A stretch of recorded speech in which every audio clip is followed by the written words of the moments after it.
BRS के कारगुजार सदर के तारक रामाराव ने सेक्रेटेरिएट के सामने राजीव गांधी के मुजस्समे की तनसीब पर बरहमी का इजहार करते हुए कांग्रेस के रवैये की मजम्मत की। उन्होंने सवाल किया कि क्या तेलंगाना सेल्फ गवर्नेंस की इमारत के सामने खुद गर्जाना सियासत के लिए खुलेगा।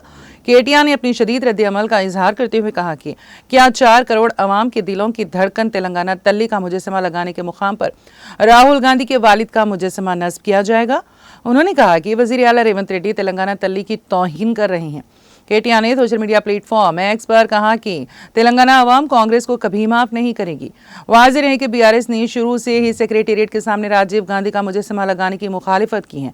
उस जगह तेलंगाना तल्ली का मुजस्समा लगाने का मुतालबा किया जा रहा है। केटीआर ने पहले कहा था कि जिस जगह तेलंगाना तल्ली का मुजस्समा नस्ब किया जाएगा वहां किसी के मुजस्समे को नस्ब कराने की इजाजत नहीं दी जाएगी। उन्होंने वाज़ेह किया कि उनकी हुकूमत आने के बाद राजीव गांधी के मुजस्समे को हटाकर इसकी जगह तेलंगाना तल्ली का मुजस्समा नस्ब किया जाएगा।